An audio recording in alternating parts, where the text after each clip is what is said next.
This program is for discussion purpose only. Business Plus TV or any of our anchor does not bear any responsibility or liability towards the content.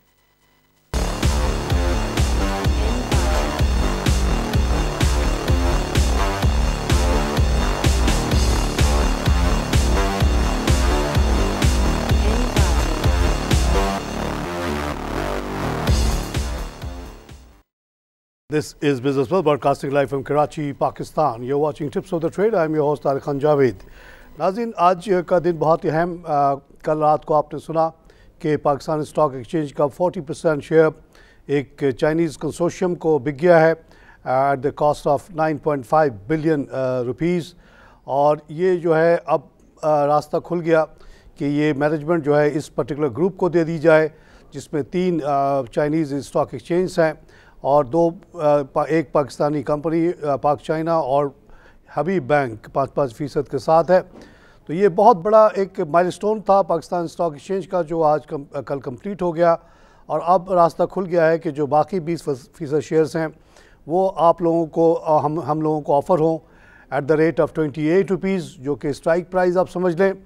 आप इस process को यही समझें कि जैसे कोई IPO आता है तो उससे पहले बड़े बड़े लोगों को एक मौका दिया जाता है कि वो 90% शेयर ले लें, और जिस रेट पे वो स्ट्राइक प्राइस आता है वही रेट पे आप लोगों को 10% मिलता है। तो आप इसी तरह के प्रोसेस को समझें कि 28 रुपये का रेट आ गया है, उसी रेट पे आप लोगों को ये शेयर आपको मिलेगा। साथ साथ अभी जरदारी साहब का वापसी, वेरी वेलकम सिचुएशन कि एक लीडर जो बाहर थे वो आ गए और आके उन्होंने बड़ी मुस्बत बातें की हैं in terms of democracy and continuation of the Chinese relationship. ये बात बिल्कुल सही है कि उनके 5 साल दौर में वो अक्सर चाइना जाते थे, और ये जो सिपेक के जो मामलात आप देख रहे हैं उस पर उनका बहुत बड़ा हाथ है।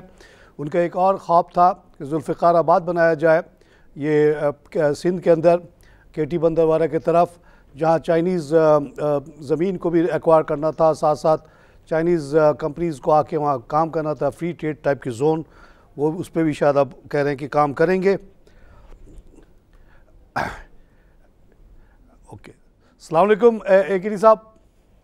वालेकुम सलाम सर, ये कल जो मार्केट हमारी 40% हमने नीलामी की, उसके बारे में आपकी क्या ख्याल है और इसके क्या फ़ायदा या नुकसान होगा? देखिए, जो 40% स्टेक बेचा हुआ था, ये तो जाहिर बात है कि जो डीम्यूचुअलाइजेशन का एक्ट था उसके तहत है, क्योंकि ये पहले साला डिसाइड हुआ था कि 40% स्ट्रेटेजिक बायर को दिए जाएंगे। इसके बाद 20% फर्दर जो शेयर हैं उसको लिस्टिंग के लिए रखा जाएगा, और इसके बाद जो 40% बैलेंस शेयर होंगे वो स्टॉक ब्रोकर के पास होंगे। तो ये तो सारी चीजें जो तय हुई थी उसी तरह हुई है, लेकिन हमारा अपना ये ख्याल है कि जाहिर बात है कि ये स्ट्रेटेजिक बायर ढूंढने की जो कोशिश की गई, क्योंकि उसमें मैं समझता हूँ कि जो सिर्फ चाइनीज का इंटरेस्ट ज्यादा था, बाकी कोई इंटरेस्ट था नहीं।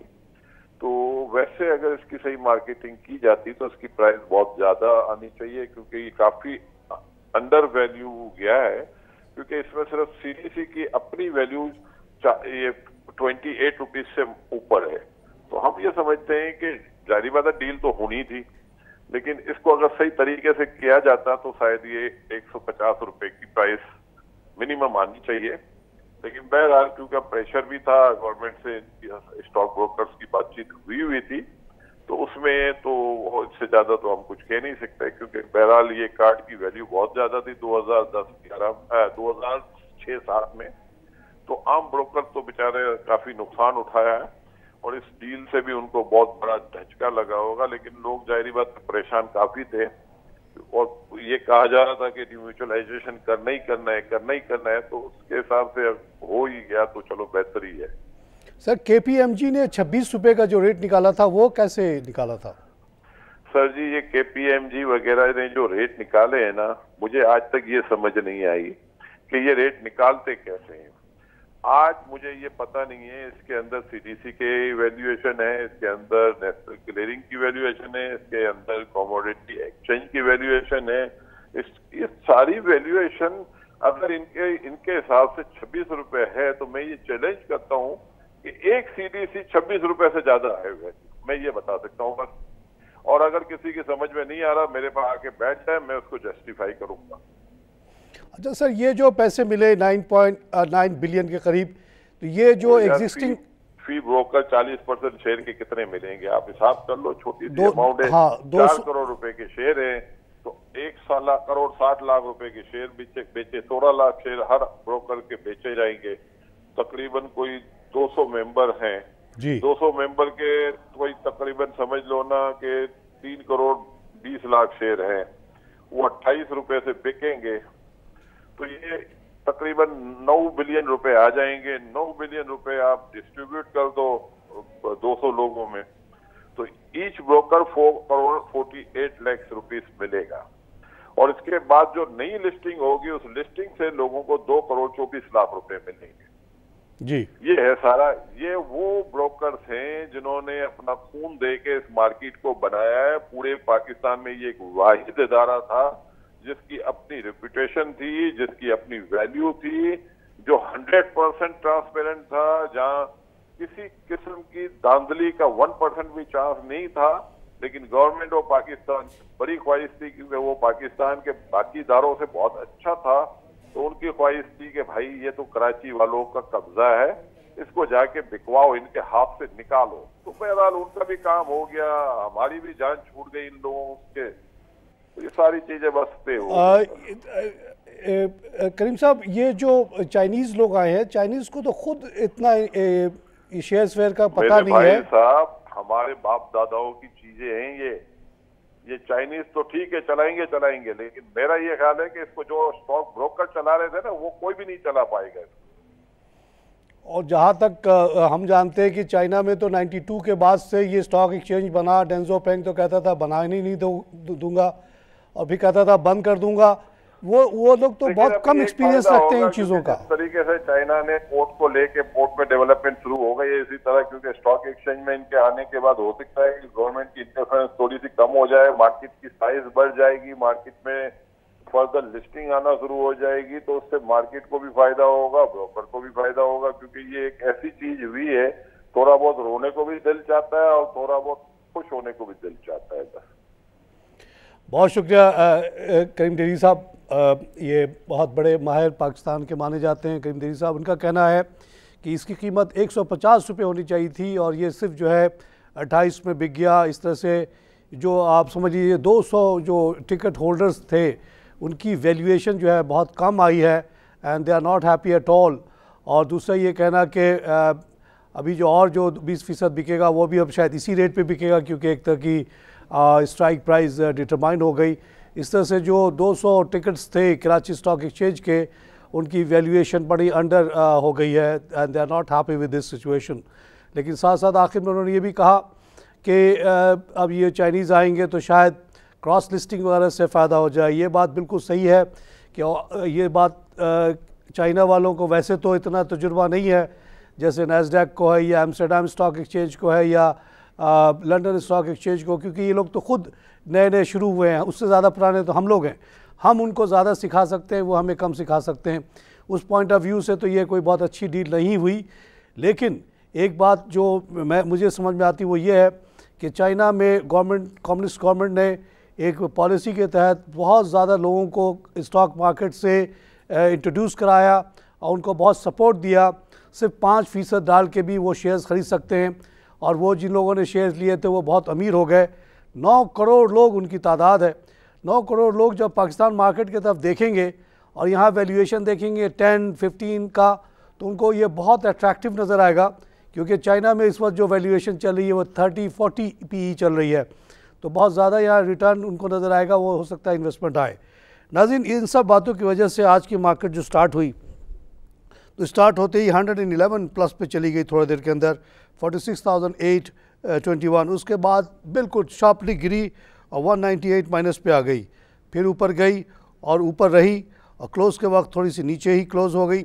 लेकिन उसके बाद सेकंड हाफ में मज़ीद गिरावट आई और मार्केट जो है 252 माइनस पे चली गई, 46,447 पे आई और उसके बाद फिर थोड़ी सी बेहतरी आई है। अभी कहते हैं कि 96 माइनस है।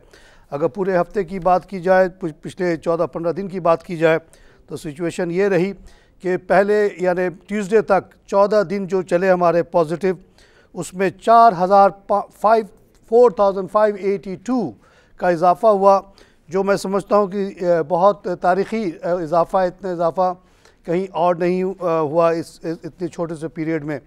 उसके बाद कल तक की जो सिचुएशन थी वो 509 पॉइंट की गिरावट थी, और अभी जो भी क्लोजिंग आई है 96 वगैरह की, तो अगर आप देखें तो इस वीक में भी हम लोग पॉजिटिव ही हैं। और अगर 14-16 दिन की बात की जाए, 17 दिन की, तो हम पॉजिटिव ही हैं। तो बहुत अच्छी सिचुएशन, और पॉलिटिकल साइड पे भी सिचुएशन जो हुई है वो भी काफ़ी बेहतर है। आइए एक और एक्सपर्ट से बात करते हैं, शब्बर जैदी साहब, जो कि फर्गूसन के पार्टनर हैं। शब्बर जैदी साहब, ये जो हमने स्ट्रेटेजिक पार्टनर को 40% शेयर बेच दिया 28 रुपये पे, उसके बारे में आपका क्या ख्याल है? तो मेरे ज़ाती हिसाब से पॉजिटिव है, क्योंकि एक इंटरनेशनल पार्टी जो कि एक्सपीरियंस्ड है इन द स्टॉक एक्सचेंज, अगर वो आपके पार्टनर बन जाती है इन द सिस्टम, तो वो not understanding any financial aspect, वो आपकी मैनेजरियल कैपेबिलिटी को इम्प्रूव करेगी। फाइनेंशियल साइड अपनी जगह पर है, मगर क्योंकि वो लोग इस मार्केट में डील करते हैं, उनका कारोबार है जी, तो उसमें इम्प्रूव करेगी, और ये मेरे हिसाब से एक बहुत अच्छा पॉजिटिव स्टेप है। ये सभी इस बात से तो पूरी कौम मुत्तफ़िक़ है कि ये होना चाहिए था, और हुआ ये। लेकिन वैल्यूएशन पे कुछ बातें आ रही हैं कि लोग कह रहे हैं कि KPMG ने 26 रुपये का रेट निकाला, इसका पता नहीं कैसे, और ये 28 पे से बिक गया। कोई ज़्यादा पजीराई नहीं मिली हमारे शेयर को। नहीं, देखिए मैं इसमें थोड़ा सा आपको एक्सप्लेन कर दूँ। 28 रुपये और जो 26 रुपये है, इसमें ये एसेट दो चीज़ों में कंप्राइज करता है, एक उनकी रियल एस्टेट है और एक उनका कारोबार है जी।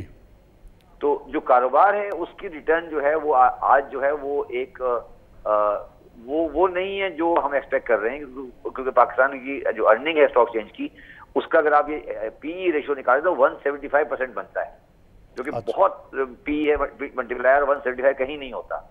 तो उस पॉइंट ऑफ व्यू से बुरा नहीं है, मगर एक्चुअल जो वैल्यू आपको रियलाइज हुई है वो एक्चुअली रियल एस्टेट की वैल्यू है। और तो जो अगर अर्निंग ऑफ स्टॉक एक्सचेंज देखें तो उस हिसाब से ये 175 टाइम ऑफ द PE है। तो इसलिए ये मेरे हिसाब से ये वैल्यूएशन सही वैल्यूएशन है, खराब वैल्यूएशन नहीं है।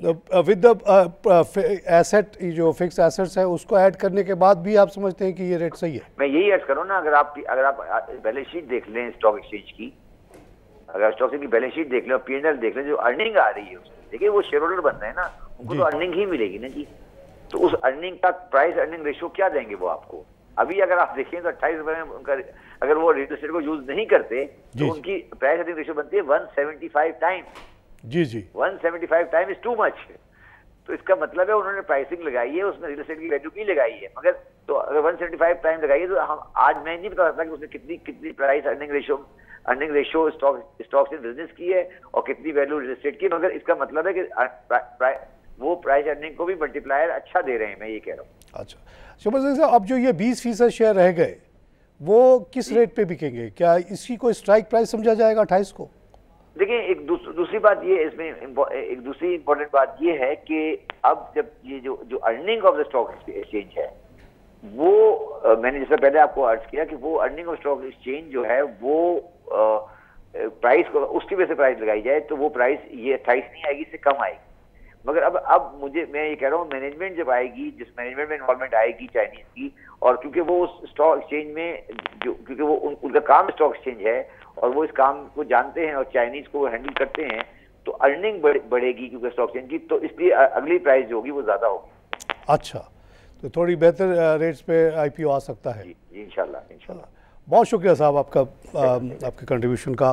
जैदी साहब का की पॉइंट बिल्कुल सही है। ये सब कॉमन नॉलेज है कि जो किसी ज़माने में ये जो टिकट होती थी उसकी कीमतें करोड़ों में होती थी, वो अब नहीं रही, क्योंकि अब कमाई इतनी नहीं है। अब 400 लोग हैं जिनको ट्रेडिंग राइट मिल गया है, जिसमें 200 तो इस्लामाबाद और लाहौर के हैं।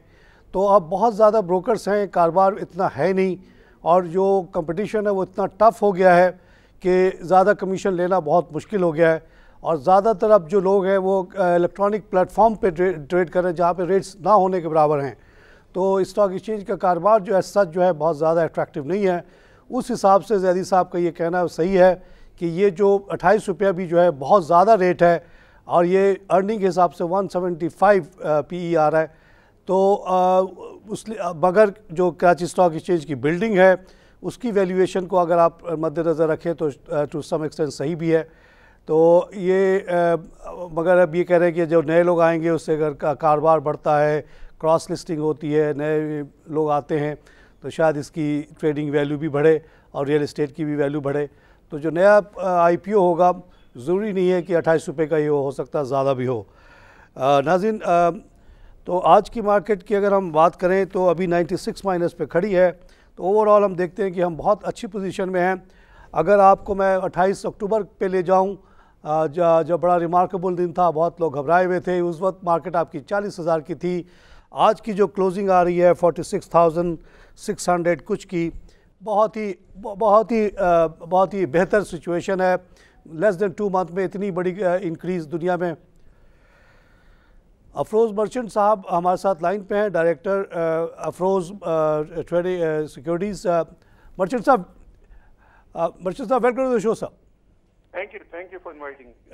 सर ये बताइए, how do you feel this the whole process जो हुआ, कि सिर्फ 6 लोग थे, उसके बाद एक ने विड्रॉ कर लिया और सिर्फ 28 रुपये का रेट आया, बाकी 4 लोगों ने क्या रेट दिया या पांचों ने क्या रेट था वो भी हमें पता नहीं चला। Why this secrecy and this situation? देखिए, हम ये समझते हैं कि भाई what is best in the interest of the economy, और जो after 70 years one of the biggest exchange in the world and second biggest exchange in Asia, जिनके 200 million investors है, अगर उन्होंने पाकिस्तान स्टॉक एक्सचेंज के लिए they gave better offer, जो कहीं भी इदारे में आप जाएं तो वो यही होता है कि जो बेहतर ऑफर देता है तो उसको वो दिया जाता है। तो मैं समझता हूँ कि पाकिस्तान के लिए कैपिटल मार्केट की डेवलपमेंट के लिए this was one of the biggest I would say historical moment, कि ये स्टॉक एक्सचेंज हमारा बहुत आगे जाएगा, because now ownership will be in the hands of Shanghai stock exchange, Shenzhen stock exchange जो कंसोर्शियम है, China futures exchange and Habib bank and Pak China investment company. कि ये पहली दफा चाइना ने आउटसाइड चाइना किसी स्टॉक एक्सचेंज में इन्वेस्ट किया है। तो मैं समझता हूँ कि जो चाइना जो इस वक्त पाकिस्तान में अनफॉर्चुनेटली FDI बिल्कुल नहीं आ रहा है, USA, यूरोप कहीं से भी नहीं आ रहा है। China is the only country जहां आपका फॉरेन डायरेक्ट इन्वेस्टमेंट आ रहा है, and no country in the world can survive without foreign direct investment. तो मैं समझता हूँ ये हमारे मुल्क के लिए बहुत शुक्रिया सर, आपके बड़े पॉजिटिव आपके व्यूज़ हैं इस सिलसिले में, और ओवरऑल कौम खुश है कि चले एक फॉरेन इन्वेस्टर्स आए, इतनी बड़ी रकम भी लेकर आए, और इससे जो है बेहतरी होगी मार्केट की। एक जो बहुत बड़ा माइलस्टोन आज कवर हो गया। हसन साहब मार्केट क्लोजिंग दिखा रहे हैं 65 का लॉस साहब, विच इज़ नथिंग। अगर आप 509 जो पिछले 2 दिन में था प्लस इसको ऐड करें तो ये 600 से भी कम का लॉस हुआ, जबकि पहले 3 दिनों में हमें 625 का गेन था। इसलिए वीक पे भी गेन है, 17 दिन का भी निकालें तब भी गेन, बहुत बड़ा गेन है। अगर आप 28 अक्टूबर से निकालें तब भी बहुत बड़ा गेन है। बहुत अच्छी क्लोजिंग हो गई, और आज दूसरे इवेंट्स भी जो थे वो भी प्ले कर रहे थे, उसके बावजूद 30 में सिर्फ 86 का लॉस है जनाब, और again very good close here. और ऑल शेयर्स की अगर बात की जाए तो देखें यहाँ पे क्या हुआ, यहाँ तो प्लस है जनाब, 67 प्लस है, and this is the most important market. तो इसी के साथ आप लोगों को मुबारकबाद दूंगा कि बहुत अच्छी क्लोजिंग, आपकी मार्केट एक स्टेप आगे बढ़ गई। जरदारी साहब वापस आ गए, welcome back, and hope he will play very positive role in politics of Pakistan, and उनका जो विजन है जुल्फ़िकार आबाद वगैरह का, उस पर काम हो और मुल्क आगे बढ़े, सब मिलजुल के आगे बढ़ाएं मुल्क को। इसी के साथ प्रोग्राम ख़त्म करूँगा। खुदा हाफ़िज़।